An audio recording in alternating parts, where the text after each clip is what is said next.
Et puis donc ce sont deux oiseaux qui ont été récupérés. Par un garde moniteur, oui. Voilà.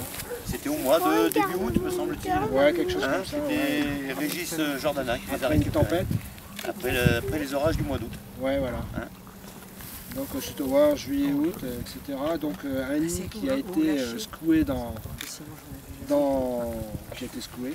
Donc le nid est tombé, les jeunes au sol, au milieu d'un chemin. Voilà, c'est ça.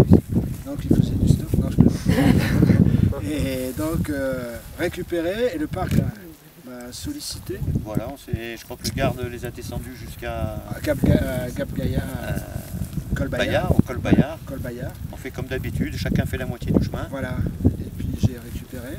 Et après il a fallu faire le nourrissage. Donc nourrir en sachant que les bondrées, puisque ce sont deux bondrées, ce sont des rapaces qui mangent des abeilles, des hyménoptères. Donc elles vont creuser un peu dans la terre, etc. pour essayer de manger un peu des couvains, des trucs, etc. Donc en centre de soins, donner à manger des abeilles ou des guêpes, c'est pas évident. Donc il a fallu avoir des choses de substitution, ce qui a été fait. Et elles ont bien profité puisqu'elles sont là. Et puis après, il a fallu les faire voler. Donc les réhabiliter au vol. Alors là, on a grande volière et effectivement, elles font des vols. Sauf que ce sont des migrateurs avec un vol un peu particulier. C'est des super acrobates. Meeting aérien assuré. Et le problème, c'est que 30 mètres, même 30 mètres, c'est un peu court. On est vite arrivé au bout. Et donc, elle s'accroche au grillage ou au filet, peu importe, même si c'est opacifié. Les ailes sont nickel, sauf que la queue, elle va servir d'appui et elle se les abîme comme ça. Elle se casse un peu les réponses. C'est pour ça que là, vous verrez, les oiseaux, il y a les plumes de la queue qui sont moyennes, et il manque quelques plumes. Mais ça, j'y peux rien, c'est comme ça.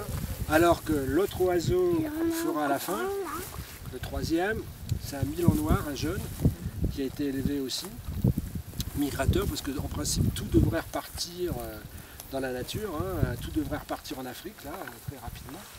C'est ce qu'on leur souhaite. Et le vol n'est pas du tout pareil, vous verrez, là il n'y a rien d'abîmé, etc. Et pourtant ils sont tous dans la même volière. Donc ce sont des vols très particuliers.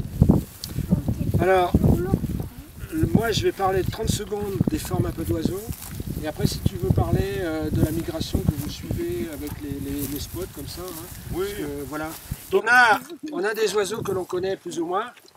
Donc vous avez ce genre de choses. Vous savez, là, triple, buse. Voilà, ben voilà, il fallait le dire. Voilà, la buse.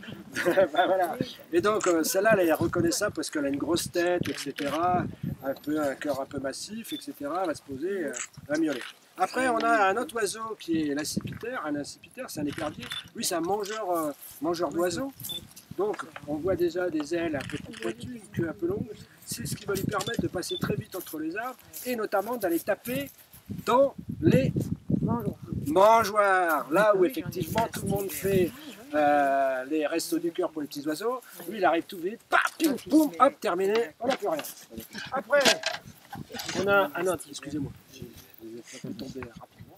Et donc on a un autre accipitaire, c'est l'autour, ça c'est un jeune autour, donc avec toujours des ailes donc un peu en forme arrondie et une queue relativement grande pour pouvoir effectivement, ornithophage aussi, donc très grandes pattes qui vont leur permettre d'attraper rapidement des oiseaux et notamment tout ce qui va être corvidé ou des trucs comme ça. Et donc ils vont arriver très vite à passer à travers les arbres, notamment pour choper les pics. Voilà. Donc, vous verrez, la bondrée, c'est pas tout à fait la même chose. Donc, petite tête,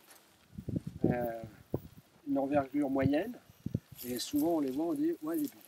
Donc là, je sais que le parc suit un peu les migrations. On suit les migrations, disons qu'on a tous les suivis qui sont effectués sur les oiseaux en général et sur les rapaces en particulier.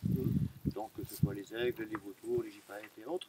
Et c'est vrai qu'au niveau migrateur, sur les circaètes par exemple, sur les milans royaux, milans noirs et évidemment les bondrées. Il y a quelques spots comme le collet là où on est, comme le col de Manse, des zones comme ça où effectivement il y a un suivi qui est fait sur les dates d'arrivée, les dates de départ, et la base de données faune du parc reprend toutes ces données-là.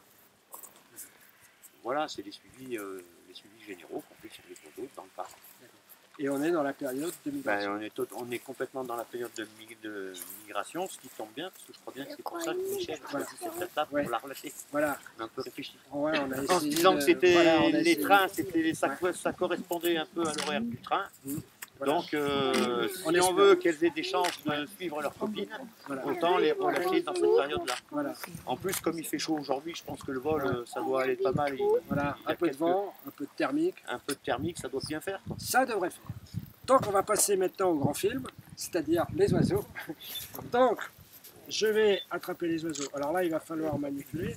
Isabelle, on va relâcher les deux oiseaux en même temps. Alors, j'ai déjà fait ce genre de choses. Alors, c'est vrai qu'il va falloir avoir un strabisme divergent. Vous n'allez faire aucune photo. Donc, il va falloir bien...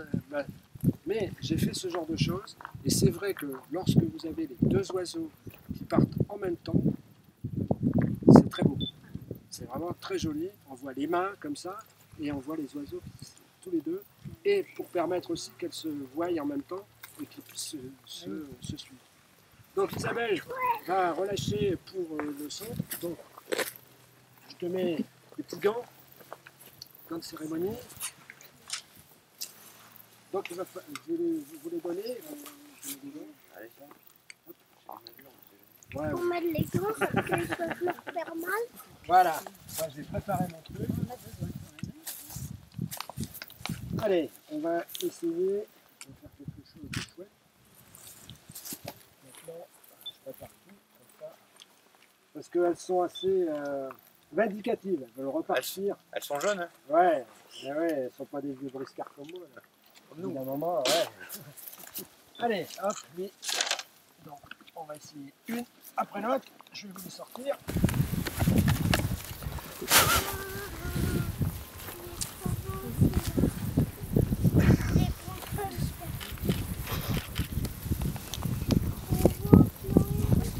Je vais vous les faire voir, hein. Vous aurez le temps de les faire en photo.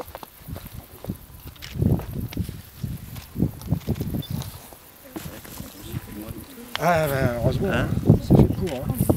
Alors, on va retourner. Voilà. La particularité de ces oiseaux, c'est la narine qui est en forme de virgule. Et c'est comme ça qu'on peut reconnaître la bondrée. Alors vous allez me dire, mais les bondrées d'habitude sur Wikipédia ou sur Internet, elles ont l'œil jaune. Certes, elles ont l'œil jaune, mais pas les jeunes. Les jeunes, c'est un vert gris qui va changer au fur et à mesure qu'elle va en grandir. Et la base de la cire qui va devenir grise va se faire au bout de 3 ans. Donc c'est pour ça qu'elle a la cire au niveau de la base du bec jaune. Vous avez tous vu. Voilà. Comment ? On ne reconnaît pas les sexes. Enfin, moi je pourrais les reconnaître. C'est juste au niveau de la ceinture pelvienne. Vous savez ce que c'est que la ceinture pelvienne? C'est l'os du bassin. Donc c'est un tout petit peu plus écarté chez la femelle pour faire passer l'œuf. Bon, Isabelle, tu vas tenir ça là et bien tenir les deux épaules sur dégager. Là. Et alors, une fois que ça va, on va dire 1, 2, 3, tu vas faire un truc comme ça et tu vas l'acheter en l'air, comme ça, d'accord? Et ne pas oublier d'ouvrir les mains. D'accord? Tu la tiens bien? Bon, maintenant on va aller assez vite. Parce que la deuxième.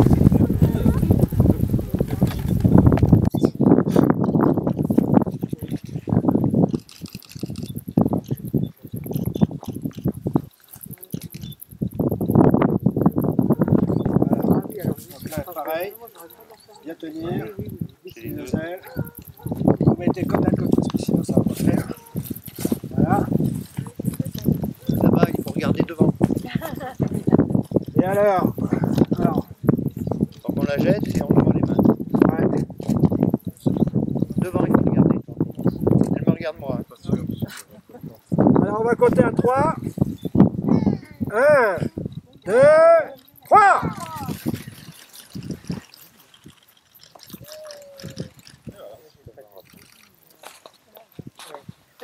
Là, elles sont contentes. Elles devraient se suivre. Hein? Ouais, elles se suivent. Là.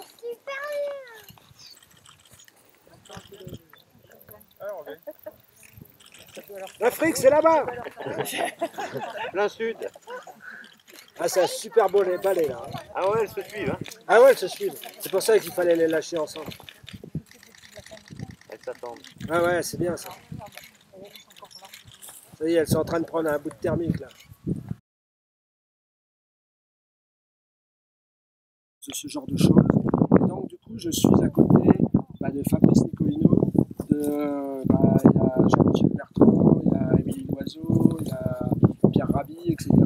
pour que justement on puisse effectivement essayer d'arrêter. Donc si vous voulez vous associer pour arrêter ces pesticides, parce que au-delà des oiseaux, c'est notre santé, c'est la santé des petits, c'est la santé de la terre, c'est la santé de tout le monde, et ben il va falloir pousser pour qu'on oblige les gouvernements et les multinationales à arrêter ce poison. C'est un véritable poison. Et donc, il y a un site qui s'appelle Nous voulons des coquelicots.org. C'est pas compliqué. Et c'est pour ça qu'on aborde un coquelicot, parce qu'on voudrait retrouver ces coquelicots sauvages. Voilà. Ça, celui-là, eh ben, je devrais en avoir en tant que personnalité, mais il était dans Charlie Hebdo de mercredi. Voilà. Donc maintenant, on va passer. Je crie et puis il est en train de filmer. Tu pourras couper. Voilà. Donc maintenant, on va passer au troisième. Milan Noir. Pas du tout le même vol. Vous voyez là, les deux. Vous voyez, c'est joli à partir comme ça. Donc là, ça va être un peu plus lourd. Ça va. Mais une fois qu'il va être en l'air, etc. Voilà. Alors attention. Vous êtes tous prêts? Oui. On va relâcher. On va faire 1, 2, 3 et puis on va le relâcher. 1, 2, 3.